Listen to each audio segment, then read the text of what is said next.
आज हम 14 नंबर का पल्लवन यह पाठ देखने जा रहे हैं, जिसके रचयिता है डॉक्टर दयानंद तिवारी। डॉक्टर दयानंद तिवारी जी का जन्म 1 अक्टूबर 1962 को हुआ। महाराष्ट्र में जिला रायगढ़ में खोपोली गांव में हुआ। आप सफल अध्यापक होने के साथ साथ समाजशास्त्री तथा प्रतिबद्ध साहित्यकार के रूप में भी चर्चित है। विविध विषयों पर किए जाने वाले गहन चिंतन के फलस्वरूप आप आकाशवाणी और दूरदर्शन के राष्ट्रीय चैनलों पर आयोजित परिचर्चाओं में सम्मिलित होते रहे हैं। महाविद्यालयीन समस्याओं के प्रति आप निरंतर जागरूक रहते हैं। अध्ययन, अध्यापन आदि शैक्षिक विषयों को लेकर आपका लेखन कार्य निरंतर समाज को दिशा निर्देश करता है।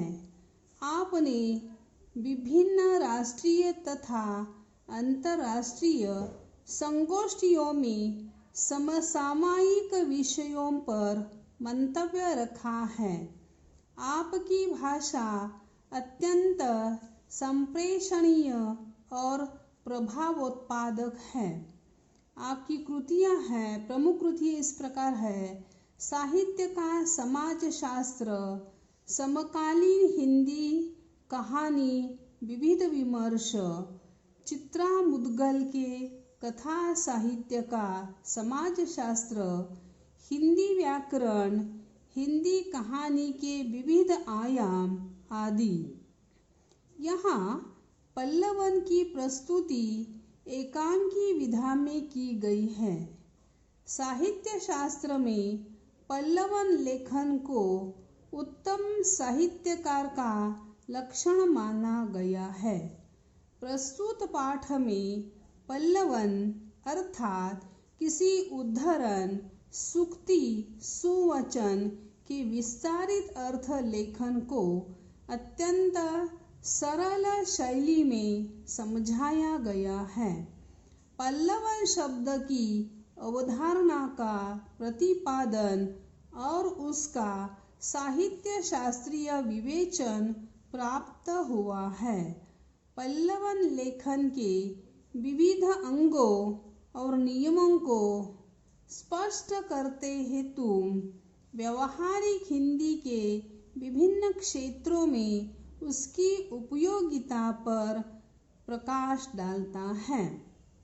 बच्चों, पेज नंबर 79 देखिए।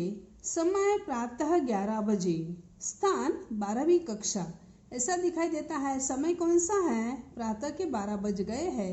और कक्षा कौन सी है? तो 12वीं की कक्षा है। रंगमंच, कक्षा में विद्यार्थी प्रवेश कर रहे हैं। कुछ विद्यार्थी आपस में बातें कर रहे हैं। कुछ ऊंचे स्वर में एक दूसरे को पुकार रहे हैं। तभी हिंदी शिक्षक कक्षा में प्रवेश करते हैं।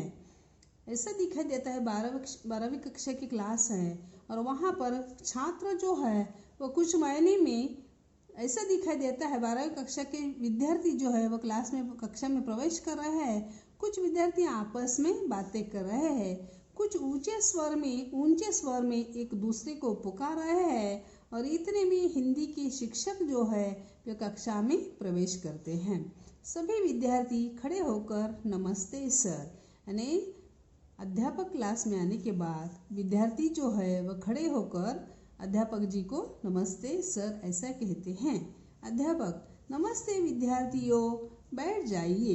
अध्यापक जी ने छात्रों को, विद्यार्थियों को नमस्ते कहकर बैठने के लिए कहा।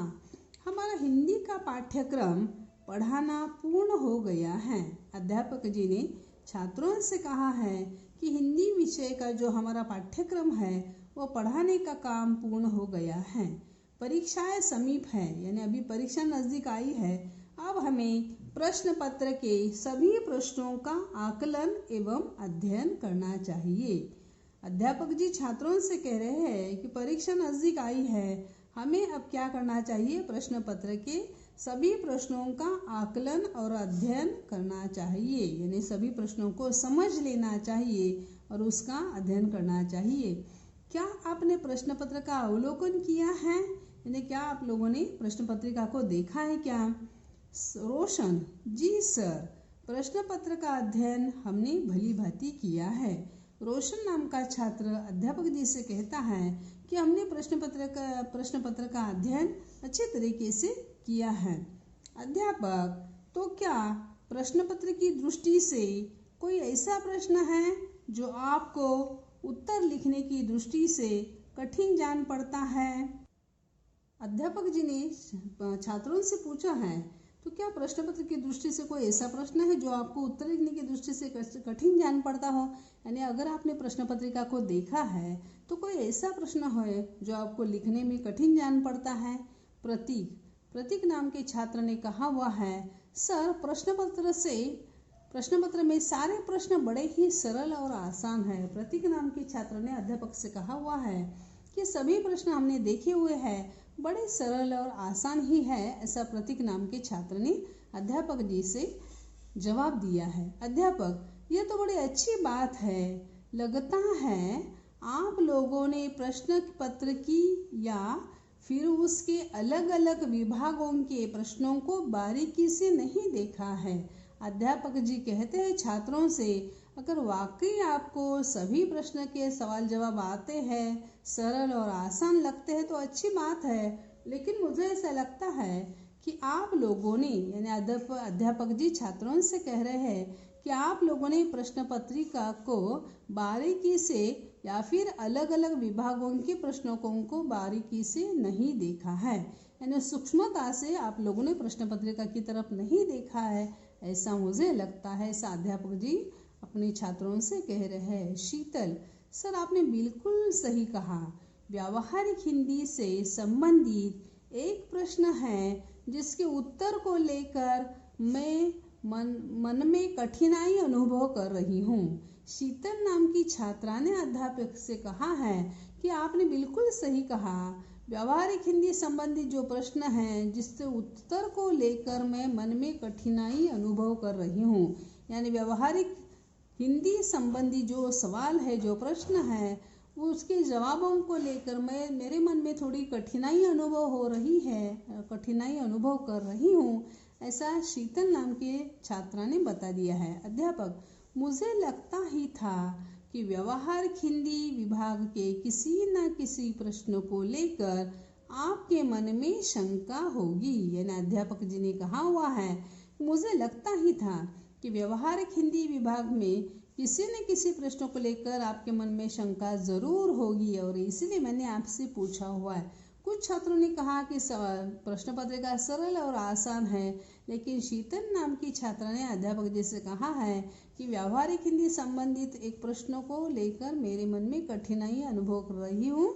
तो अध्यापक जी ने कहा, मुझे लगता ही था कि व्यावहारिक हिंदी विभाग के किसी न किसी प्रश्न को लेकर आपके मन में निश्चित शंका होगी और इसलिए मैंने आपसे ऐसे पूछा हुआ है।